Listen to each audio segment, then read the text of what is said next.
6 de la mañana, 51 minutos. Gracias por seguir conectados con nosotros aquí a Primera Hora de Noticias RCN. Vamos a hablar ahora de la reforma laboral que se hundió en el Congreso de la República, pero sobre la cual el Gobierno Nacional tiene otros planes. Para hablar de esto tenemos a esta hora al ministro de Trabajo, Antonio Sanguino. Ministro, gracias por acompañarnos aquí en Noticias RCN. Un buen día. Muy buenos días, me complace mucho estar con ustedes y poder saludar a toda la audiencia de RCN. Ministro, usted anunciaba ayer que en las próximas horas se conocerán 9 decretos reglamentarios sobre el tema de la reforma laboral. Específicamente, ¿qué cosas que estaban en la reforma que se hundió ayer en el Congreso podrían salir vía decreto? Pues no me puedo anticipar hasta que la Secretaría Jurídica de la Presidencia y el propio presidente de la República le dé su visto bueno a estos 9 decretos. Lo que sí puedo anticipar o digamos anunciar es que son decretos que se corresponden con compromisos internacionales, con convenios internacionales celebrados por Colombia fundamentalmente y que han sido ratificados en el Congreso de la República. Vamos a ser muy rigurosos para que esos decretos se correspondan con las facultades que tiene el Ejecutivo, que tenemos como gobierno, para poder hacer realidad algunos de los asuntos de la reforma laboral que fue torpe y intransigentemente negada ayer en la Comisión Séptima del Senado de la República. Ministro, entendemos la prudencia que usted tiene en este momento sobre esos decretos que se conocerían en las próximas horas, pero quisiera preguntarle si ustedes, por ejemplo, podrían incluir allí los temas de horas extras, de dominicales, lo del tema del pago a los aprendices del SENA. ¿Esos temas estarían allí en esos decretos? Yo me temo que esos asuntos deben ser llevados a la consulta popular. Nosotros nos vamos a mover en distintos frentes. Por un lado, los decretos reglamentarios que puedan ser posibles, que puedan ser susceptibles para convertir en realidad, digamos, mediante decisiones del Ejecutivo. Por el otro lado, la consulta popular que inició su largada el día de ayer con una inmensa movilización ciudadana. Y en tercer lugar, darle trámite, estar muy atentos al trámite de una apelación que interpuso ayer mismo el senador Fabián Díaz de la Alianza Verde para que la plenaria del Senado decida enviar esta reforma laboral a otra comisión del Senado de la República para su examen y para su votación. Es muy importante que esto llegue al Senado. Es que el temor que tienen en la Comisión Séptima es que esta iniciativa llegue al Senado. Por eso se precipitaron, se apresuraron a que se archivara sin siquiera discutir el contenido artículo por artículo del proyecto. Así que esos serán los 3 escenarios en los que nos vamos a mover.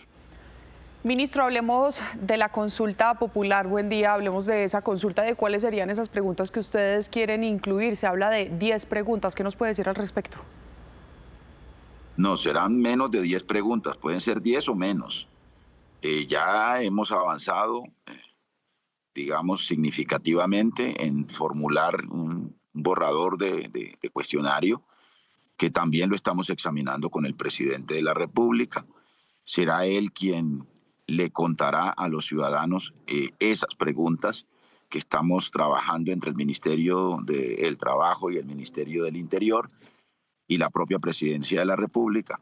Ya el presidente anunció una primera pregunta que tiene que ver con la jornada laboral y como esas vendrán otras que están en el corazón, en la médula de la reforma laboral que se quiso negar ayer en la Comisión Séptima del Senado. Ministro, si ustedes en todo caso van a llevar gran parte del contenido de esta reforma laboral a una consulta popular, ¿para qué los decretos? ¿No sería mejor llevar todo el componente a consulta popular? Y no este enredo de unas cosas vía reforma, vía apelación, otros vía consulta, otros vía decreto. Pues primero, la consulta tiene que ser una consulta con la menor cantidad de preguntas posibles. Segundo, hay asuntos que son susceptibles por la competencia que tiene el Ejecutivo de convertir en decretos. Con eso limpiamos un poquito, digamos, el número de preguntas y lo que le consultaríamos a los ciudadanos y ciudadanas. Digamos, sería irracional, por decirlo de alguna manera, que nosotros le preguntemos a la gente por unos asuntos que nosotros podemos convertir en decreto desde el gobierno. Entonces, se trata, digamos, también de ser muy responsables y muy racionales en el uso de dos instrumentos que la Constitución nos permite al gobierno nacional y al propio presidente de la República. Ministro, quisiera preguntarle un poco por esa controversia que también se ha generado alrededor de la convocatoria de las marchas de ayer y el dinero que se habría gastado el gobierno nacional para su convocatoria, el gobierno en transporte, en refrigerios, en tarimas. ¿Qué dicen ustedes desde el gobierno nacional cuando en todo caso el país está en un déficit? De hecho, algunos de los argumentos de los congresistas ayer en la Comisión Séptima es que ni siquiera había un aval fiscal para la reforma laboral. No, lo del aval fiscal nosotros les demostramos que una reforma como estas, que regula las relaciones laborales en el sector privado y no en el sector público, no tiene ningún impacto sobre las finanzas públicas del país. Esa era una de las falacias que logramos demostrar ayer. Estaban usando de manera equivocada quienes, o deliberadamente equivocada, quienes hundieron o quienes pretendieron hundir la reforma laboral en la Comisión Séptima. Yo le quiero decir lo siguiente: esa reforma fue modificada en 65 de los 82 artículos en la Cámara de Representantes, pero eso tampoco le sirvió a los 8 senadores intransigentes en la Comisión Séptima del Senado. No les importó que hubiese, digamos, un articulado concertado con sectores empresariales, salvo FENALCO, que es el enemigo público de cualquier tipo de reformas, que es un gremio cuyo vocero se comporta más como un opositor político que como un dirigente gremial. Pero en todo caso, yo debo recordar que aquí las organizaciones sociales, las centrales sindicales, tienen sus propias fuentes de financiamiento que se derivan de aportes de los trabajadores. Ellos se han movilizado toda la vida, históricamente. No han necesitado de financiación del gobierno, de ningún gobierno y de este menos. Así que, digamos, la convocatoria, bien sabían ustedes que era una convocatoria de las centrales sindicales desde antes de que se conociera o se radicara la ponencia de archivo. Sí. Así que nosotros, pues, sencillamente acompañamos esta movilización.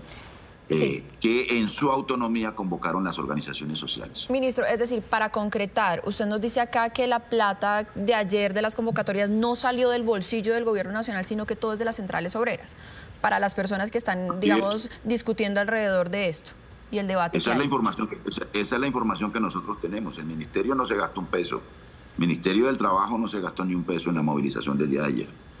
Bueno, pues ministro, muchísimas gracias por estos minutos con Noticias RCN. Estaremos muy atentos a los decretos que ustedes expidan en las próximas horas y por supuesto también a las preguntas de esta consulta popular.